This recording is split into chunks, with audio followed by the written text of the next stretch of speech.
बिहार में बाबा की एंट्री, विरोधियों की टेंशन बढ़ी।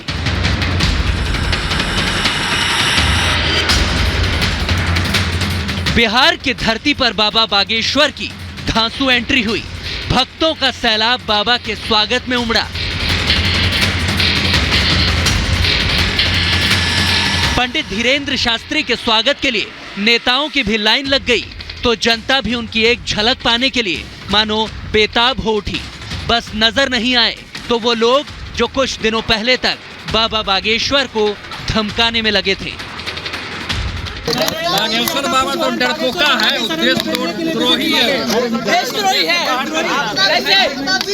देशद्रोही है बागेश्वर बाबा। हम तो पहली बार बिहार आए हैं, अभी तक नहीं आए, लेकिन हमें बहुत आनंद आया सच में बिहार में। सच बता दें, हमें ये नहीं था पता कि इतने पगला रहते हैं, हम पहले ही आ जाते। इतनी देर से आए, लेकिन चलो देर से आए तो अब आते जाते रहेंगे, छोड़ेंगे नहीं।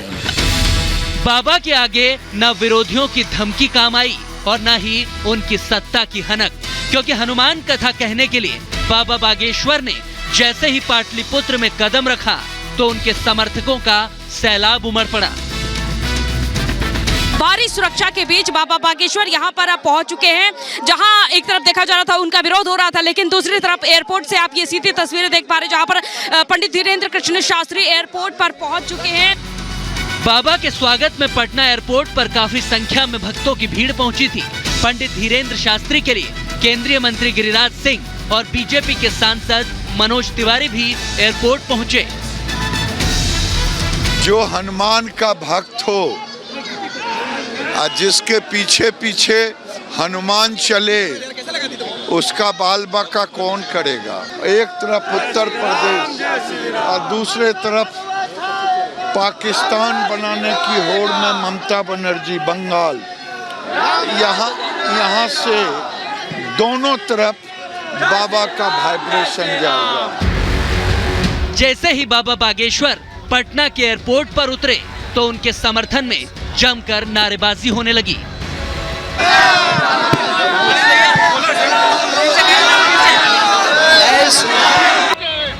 दिल्ली बीजेपी के सांसद मनोज तिवारी तो खुद बाबा बागेश्वर को बैठाकर गाड़ी चलाते हुए नजर आए।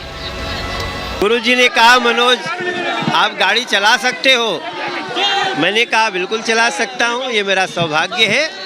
मैं होटल तक उनको गाड़ी चला के लाया और मुझे बहुत खुशी है कि बिहार के लोगों ने दिल खोल करके स्वागत किया है और यही बिहार की संस्कृति है, ये जिंदा रहेगी।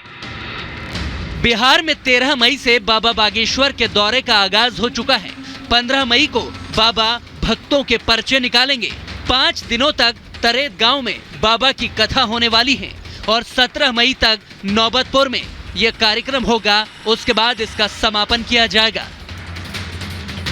यानी कि 5 दिनों तक बिहार में बाबा के नाम पर और हिंदुत्व की गूंज रहने वाली है। हम एक बार एक महात्मा जी को मिले तो वो बोले, महाराज जी आप हिंदू राष्ट्र की बात करते हैं, क्या हिंदू राष्ट्र बन पाएगा? हमने मुस्कुरा करके कहा, हिंदू राष्ट्र तो बना बनाया है, घोषणा बाकी है और भारत में बहुत जल्दी हिंदू राष्ट्र की घोषणा भी हो जाएगी। उन्होंने कहा कि ये कैसे संभव है? हमने कहा बागेश्वर बालाजी के यहाँ सबकी अर्जी लगती है, उनकी मर्जी होती है, हमारी भी अर्जी है, राम जी की मर्जी होगी, काम सफल हो जाएगा। हिंदू राष्ट्र के नाम पर बिहार में बहुत राजनीति हो रही है, क्योंकि बाबा बागेश्वर के आने से पहले नीतीश सरकार के मंत्री तेज प्रताप यादव का बयान चर्चा में था, जिसके बाद बाबा के बिहार आने पर कई अटकलें लगाई गई। उनके आने से पहले उन्हें गिरफ्तार करने की चेतावनी दी गई, एयरपोर्ट पर घेराव की धमकी दी गई, विरोध के लिए फौज तैयार की गई। मुजफ्फरपुर में उन पर मुकदमा तक दर्ज करवाया गया और गांधी मैदान में उनको कथा करने की परमिशन भी नहीं मिली। ये तमाम कोशिशें काम न आई और आखिरकार पूरे दमखम के साथ बागेश्वर बाबा ने बिहार में दस्तक दी। जिसके बाद जब पत्रकारों ने उनसे हिंदू राष्ट्र पर राजनीति को लेकर सवाल पूछा तो बाबा ने साफ कह दिया कि हम कोई राजनेता नहीं है, मगर इस मुद्दे पर राजनीति लगातार जारी है। बिहार भारत का अंग है ना, अब भारत के किसी कोने में सबको जाने का अधिकार है, पर गैर संवैधानिक बात कोई नहीं कर सकता। इस देश की संविधान की मूल आत्मा धर्मनिरपेक्ष है, सभी धर्मों का आदर है। आप अपने धर्मों का प्रचार प्रसार करिए, किसी को कोई दिक्कत नहीं है, लेकिन भाजपा का एजेंट का होने का दावा पेश मत करिए। संविधान की मूल आत्मा से अलग नहीं जानी चाहिए। इतने लोग जिनकी कथा के दीवाने हैं तो उनको आना चाहिए। अगर समय निकले तो 4-5 दिन में मैं भी कहूँगा, मैं एक बिहारी होने के नाते कहूँगा कि नीतीश जी को भी, तेजस्वी बाबू को भी, सबको, तेज प्रकाश जी को भी आना चाहिए। पटना आते ही बाबा ने पूजा अर्चना की और फिर विश्राम के लिए चले गए। होटल के बाहर उनके समर्थकों की भीड़ भी उमड़ी रही और जमकर नारेबाजी होती रही। किस तरह से देखिए सभी का अभिवादन स्वीकार करते हुए, और देखिए यहाँ पर बाबा बागेश्वर बड़े ही उत्साहित नजर आ रहे, क्योंकि जो उनके समर्थक हैं वो बड़े उत्साहित नजर आ रहे हैं। जब बाबा का कार्यक्रम है, ऐसे में जिला प्रशासन ने पत्र लिखकर आईडी ब्लास्ट की आशंका जताई है। आतंकियों और उग्रवादियों की ओर से कार्यक्रम स्थल पर आईडी ब्लास्ट कर धमाके की आशंका जताई गई है। ऐसे में सुरक्षा के लिए भारी संख्या में पुलिस की तैनाती का आदेश दिया गया है। इस बीच बाबा के दर्शन के लिए बुर्का पहने एक महिला होटल पहुंची, लेकिन सुरक्षा कारणों के चलते उसे बाहर ही रोक लिया गया। बाबा तो हिंदू की बात करते हैं, उन पर आरोप सुनने में क्या है, सुनने में कोई फर्क है? सुनने में हाँ, क्या सुनने में क्या आप बता रहे हैं? वो जो बोलेंगे हम सुन लेंगे। आप जो बोलेंगे सुन लेंगे। समस्या क्या है? आप समस्या हम अपना उनको बोलेंगे, हमको हाँ, हमको लोग बोले कि उन्हीं को बोलना। आप यहीं पर रहेंगे जब तक उनसे मुलाकात नहीं हो जाती? तब क्या करेंगे, यहीं बैठेंगे। यहीं बैठेंगे? हाँ।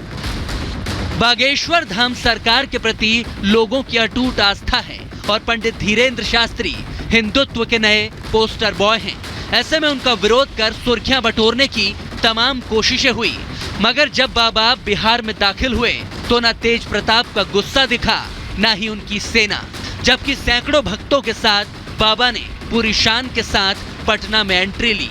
ऐसे में सवाल यह है कि क्या बस हिंदू विरोधी माहौल बनाया गया और वोट बैंक के लिए बाबा के विरोध का ऐलान किया गया? Bureau report, Republic Bharat.